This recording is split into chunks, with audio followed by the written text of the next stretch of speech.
ಕರ್ನಾಟಕ ರಾಜ್ಯ ಹಿಂದುಳಿದ ವರ್ಗಗಳ ಪ್ರವರ್ಗ 1 ಮತ್ತು 2A ಗುತ್ತಿಗೆದಾರರ ಸಂಘ ಬೆಂಗಳೂರು ವತಿಯಿಂದ ಇಂದು ನಗರದ ಪ್ರೆಸ್ ಕ್ಲಬ್ನಲ್ಲಿ ಸುದ್ದಿಗೋಷ್ಠಿ ಹಮ್ಮಿಕೊಳ್ಳಲಾಗಿತ್ತು. ಸುದ್ದಿಗೋಷ್ಠಿ ಕುರಿತು ಮಾತನಾಡಿದ ಅಧ್ಯಕ್ಷರಾದ ಕೆಎಲ್ ಸುರೇಶ್ ಅವರು, ನಮ್ಮ ಸಂಘವು ಹಲವಾರು ವರ್ಷಗಳಿಂದ ಹಿಂದುಳಿದ ವರ್ಗಗಳ ಗುತ್ತಿಗೆದಾರರ ಮೀಸಲಾತಿ ವಿಷಯವಾಗಿ ಹೋರಾಟವನ್ನ ಮಾಡಿಕೊಂಡು ಬರುತ್ತಿದ್ದು, ಅದರಂತೆ ನಮ್ಮ ಹೋರಾಟದ ಪ್ರತಿಫಲವಾಗಿ ಸಿಎಂ ಸಿದ್ದರಾಮಯ್ಯ ನೇತೃತ್ವದ ರಾಜ್ಯ ಸರ್ಕಾರವು ಹಿಂದುಳಿದ ವರ್ಗಗಳ ಪ್ರವರ್ಗ 1 ಮತ್ತು 2A ಗುತ್ತಿಗೆದಾರರಿಗೆ ಮೀಸಲಾತಿಯನ್ನ ಕಲ್ಪಿಸಿದ್ದು, ಈ ಮೀಸಲಾತಿಗೆ ಕಾರಣೀಭೂತರಾದ ಹಿಂದುಳಿದ ವರ್ಗಗಳ ಹರಿಕಾರರು ಸಮಾಜದ ಚಿಂತಕರೂ ಆದ ಸನ್ಮಾನ್ಯ ಶ್ರೀ ಸಿದ್ದರಾಮಯ್ಯನವರು, ಮಾನ್ಯ ಮುಖ್ಯಮಂತ್ರಿಗಳು ಕರ್ನಾಟಕ ಸರ್ಕಾರ, ಸನ್ಮಾನ್ಯ ಶ್ರೀ ಡಿ.ಕೆ. ಶಿವಕುಮಾರ್ ಅವರು, ಮಾನ್ಯ ಉಪಮುಖ್ಯಮಂತ್ರಿಗಳು ಹಾಗೂ ಜಲಸಂಪನ್ಮೂಲ ಬೆಂಗಳೂರು ನಗರಾಭಿವೃದ್ಧಿ ಇಲಾಖೆ ಹಾಗೂ ಸಚಿವ ಸಂಪುಟದ ಎಲ್ಲಾ ಸಚಿವರು ಮತ್ತು ಎಲ್ಲಾ ಶಾಸಕರಿಗೂ ಈ ಸಂಘವು ಅಭಿನಂದನೆಗಳನ್ನು ಸಲ್ಲಿಸುತ್ತದೆ ಎಂದು ಸುರೇಶ್ ಅವರು ಜೊತೆಗೆ ಸರ್ಕಾರ ಮೀಸಲಾತಿ ಮಂಜೂರು ನೀಡಿದ ಸಂದರ್ಭದಲ್ಲಿ ಕಾನೂನು ರಚನಾ ಸಂಸದೀಯ ಇಲಾಖೆ, ಆರ್ಥಿಕ ಇಲಾಖೆ, ಪ್ರೊಕ್ಯೂರ್ಮೆಂಟ್ ಸಂಪರ್ಕವನ್ನ ಹೊಂದಿ ತ್ವರಿತಗತಿಯಲ್ಲಿ ಗುತ್ತಿಗೆದಾರರು ಟೆಂಡರ್ನಲ್ಲಿ ಭಾಗವಹಿಸಲು ಆ ಇಲಾಖೆಯ ಹಲವಾರು ಸಭೆಯಲ್ಲಿ ಭಾಗವಹಿಸಿ ನಮ್ಮ ಸಲಹೆ ಸೂಚನೆಗಳನ್ನ ನೀಡುತ್ತಿರುತ್ತೇವೆ. ಇದರ ಪ್ರತಿಫಲವಾಗಿ ದಿನಾಂಕ 21/8/2024 ಕರ್ನಾಟಕ ಸರ್ಕಾರದ ರಾಜ್ಯಪತ್ರ ಹೊರಡಿಸಿದ ಗುತ್ತಿಗೆ ಮೀಸಲಾತಿಯಲ್ಲಿ ನಮ್ಮ ಸಂಘದ ಹೆಸರು ನಮೂದಾಗಿರುವುದು ಇದಕ್ಕೆ ಸಾಕ್ಷಿಯಾಗಿದೆ ಎಂದು ಹೇಳಿದರು.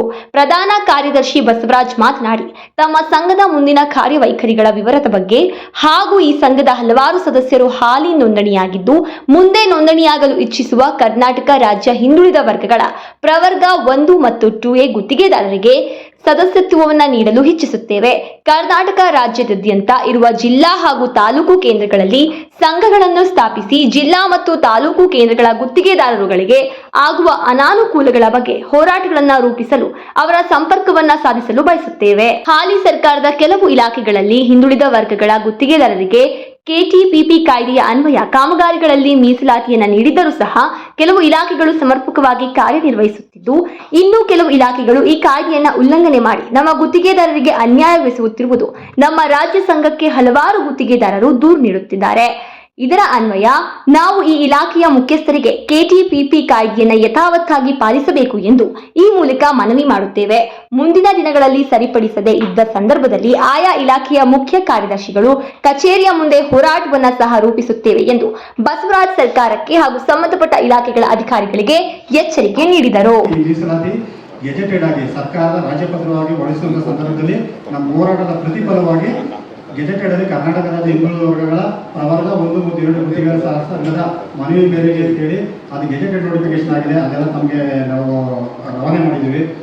ಈ ಮುಂದಿನ ದಿನಗಳೇನಪ್ಪ ಅಂತಂದ್ರೆ, ಈ ಸಂಘವು ರಾಜ್ಯಾದ್ಯಂತ ಈಗಾಗಲೇ ನಾವು ಹಲವಾರು ಸದಸ್ಯರು ನಮ್ಮ ಸಂಘದಿಂದ ನೋಂದಣಿ ಆಗಿದ್ದಾರೆ.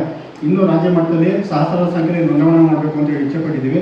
ಏನು ಕೇಳಿದರೆ, ಮುಂದಿನ ದಿನಗಳಲ್ಲಿ ಸರ್ಕಾರದಲ್ಲಿ ಅಕಸ್ಮಾತ್ ನಮ್ಮ ಗುತ್ತಿಗೆದಾರರಿಗೆ ಯಾವುದೇ ರೀತಿ ಅನ್ಯಾಯಗಳಾದ ಸಂದರ್ಭದಲ್ಲಿ, ಅನಾನುಕೂಲಗಳಾದ ಸಂದರ್ಭದಲ್ಲಿ ನಾವು ಹೋರಾಟ ಮಾಡಬೇಕಾಗಿದೆ. ಹೋರಾಟ ಮಾಡಬೇಕಾದ ಸಹಸ್ರ ಸಂಖ್ಯೆ ನಾವು ಇರಬೇಕಾಗಿದೆ.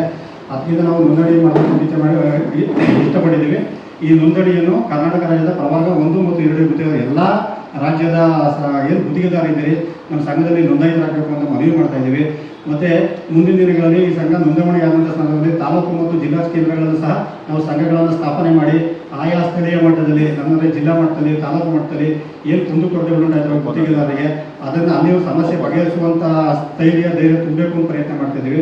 ಅವ್ರ ಆದ್ಯಂತ ನಾವು ಸಹ ಜೊತೆಗೂಡಿ ಅವ್ರ ಜೊತೆ ಹೋರಾಟ ಮಾಡಿ ಅವ್ರಿಗೆ ಆಗತಕ್ಕಂಥ ಅನಾನುಕೂಲಗಳಿಗೆ ಸರಿಪಡಿಸೋಕೆ ನಾವು ಪ್ರಯತ್ನವೂ ಸಹ ಮಾಡ್ತಾ ಇದ್ದೀವಿ. ಮತ್ತು ಇನ್ನೊಂದೇನಪ್ಪ ಅಂತಂದರೆ, ಕರ್ನಾಟಕ ರಾಜ್ಯಪತ್ರ ಕೆಟಿಪಿಪಿ ಆಕ್ಟ್ ಪ್ರಕಾರ ನಮಗೆ ಮೀಸಲಾತಿ ಹೊರಡಿಸಿದೆ.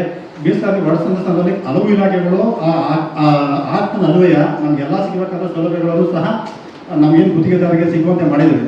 ಕೆಲವು ಇಲಾಖೆಗಳು ಮಾಡ್ತಾ ಇಲ್ಲ ಅಂತೇಳಿ ನಮ್ಮ ಜಿಲ್ಲಾ ಮಟ್ಟದವರು, ತಾಲೂಕು ಮಟ್ಟದವರೆಲ್ಲ ನಮ್ಗೆ ಬಂದು ನಮ್ಮ ಗುತ್ತಿಗೆದಾರ ರಾಜ್ಯ ಮಟ್ಟಕ್ಕೆ ಮನವಿ ಸಲ್ಲಿಸ್ತಾರೆ.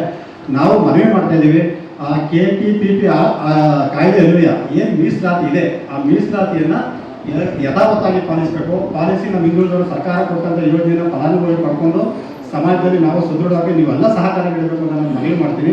ಆ ಮನವಿಯನ್ನು ತಾವು ಸ್ವೀಕಾರ ಮಾಡಿ ಏನು ಹಲವಾರು ಇಲಾಖೆಗಳಿಗಾಗಲೇ ಏನು ಕರೆಕ್ಟಾಗಿ ನಡ್ಕೊ ಹೋಗ್ತಾ ಇದ್ದಾವೆ ಅದೇ ರೀತಿ ಹೋಗ್ತಿರುವಂಥ ಸಂದರ್ಭದಲ್ಲಿ ಜಿಲ್ಲಾ ಕೇಂದ್ರ ಇರ್ಬೋದು, ತಾಲೂಕು ಕೇಂದ್ರ ಇರ್ಬೋದು ಮತ್ತು ರಾಜ್ಯ ಮಟ್ಟದಲ್ಲಿ ಇರ್ಬೋದು, ಆಯಾ ಇಲಾಖೆಗಳು ಏನು ಲೋಪದೋಷಗಳು ಮಾಡ್ತವೆ ಆ ಇಲಾಖೆಯ ಕಾರ್ಯದರ್ಶಿಗಳ ಕಚೇರಿ ಮುಂದ್ಗಡೆ ಪ್ರತಿಭಟನೆ ಸಹ ಮಾಡ್ತೀವಿ, ಹೋರಾಟ ಮಾಡ್ತೀವಿ ಅನ್ನೋದು ಸಹ ಹೇಳೋಕ್ಕೂ ಸಹ ಇಚ್ಛೆ ಪಡ್ತೀವಿ.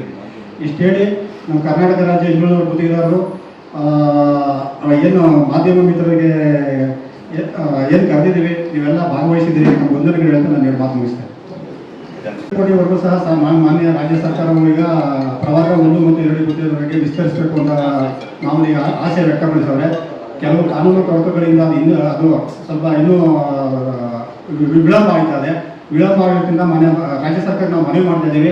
ಏನು ಸ್ವಲ್ಪ ವರ್ಷಗಳಲ್ಲಿ 1 ಕೋಟಿ ಕಾಮಗಾರಿಗಳಲ್ಲಿ 2 ಕೋಟಿನ ಏನು ಮೀಸಲಾತಿಯನ್ನು ನೀವು ಹೊರಡಿಸಿದ್ದೀರಿ, ಅದು ತಕ್ಷಣದಿಂದ ಜಾರಿ ಮಾಡಿ 1 ಕೋಟಿಯಿಂದ ನಾವು ಯಾವ ರೀತಿ ಫಲಾನುಭವಿಯಾಗಿ ಸದೃಢ ಆಗ್ತಾ ಇದ್ದೀವಿ. 2 ಕೋಟಿ ಓಟ್ ಮಾಡಿದ್ರು ನಮಗೆ ಸದೃಢರಾಗ್ತೀವಿ, ಆರ್ಥಿಕವಾಗಿ ಸಫಲರಾಗ್ತೀವಿ. ಈ ಸರ್ಕಾರಕ್ಕೆ ನಾವು ವಿನಮ್ರವಾಗಿರ್ತೀವಿ ಅಂತೇಳಿ ಇದು ಮಾಡ್ತೀವಿ. ಅದೇ ರೀತಿ ನಾವು ಯಾವುದು ಹಿಂದುಳಿದ ವರ್ಗದ ಹಾಲಿ ನಾವು ಆರ್ಥಿಕವಾಗಿ ಸಶಕ್ತರಿರುವುದಿಲ್ಲ.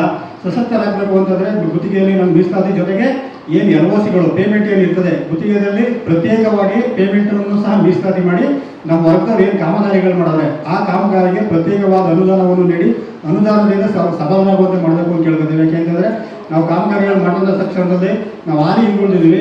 ಏನೋ ಸರ್ಕಾರ ಅವಕಾಶ ಮಾಡಿಕೊಟ್ಟ ಸಂದರ್ಭದಲ್ಲಿ ಪೇಮೆಂಟನ್ನು ಬೇಗ ಆದರೆ ನಾವು ಇನ್ನೂ ಸಶಕ್ತರಾಗೋಕ್ಕೆ ಅನುಕೂಲ ಆಗುತ್ತೆ ಅಂತೇಳಿ ಈ ಮುಖೇನ ಸರ್ಕಾರಕ್ಕೆ 2 ಕೋಟಿವರೆಗೆ ಕಾಮಗಾರಿ, 1 ಕೋಟಿವರೆಗೆ ಸರಕು ಸೇವೆ ಮತ್ತು ಪೇಮೆಂಟಲ್ಲಿ ನಮಗೆ ಪ್ರತ್ಯೇಕವಾಗಿ ಅವಕಾಶ ಮಾಡಿಕೊಡ್ಬೇಕು ಅಂತ ಈ ಮೂಲಕ ಮನವಿ ಮಾಡಿ.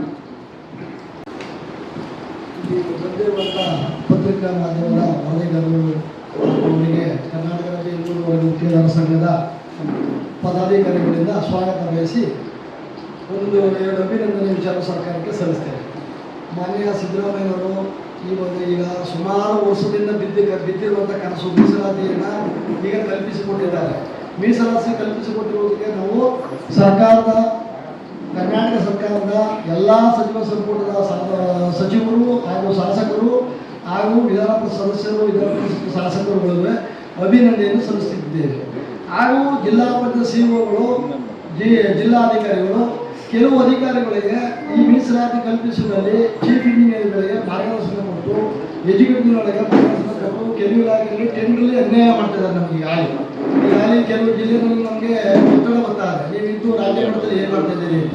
ಹಾಗಾಗಿ ತಾವು ಇಲ್ಲಿ ಈ ವರದಿಯನ್ನು ಅವರಿಗೆ ರವಾನಿಸಿ ತಮ್ಮಿಂದ ಒಂದು ಅನುಕೂಲ ಆಗಲಿ ಅಂತೇಳಿ ನಾವು ಎಲ್ಲ ಕರ್ನಾಟಕ ರಾಜ್ಯ ಹಿಂದುಳಿದ ಗುತ್ತಿಗೆದಾರರ ಸಂಘದ ವತಿಯಿಂದ ಕರ್ನಾಟಕ ಸರ್ಕಾರದ ಮಾನ್ಯ ಮುಖ್ಯಮಂತ್ರಿಗಳಿಗೆ ಹಾಗೂ ಸಚಿವರಿಗೆ ಮತ್ತೊಮ್ಮೆ ಧನ್ಯವಾದಗಳನ್ನು ಸಲ್ಲಿಸುತ್ತಿದ್ದೇವೆ.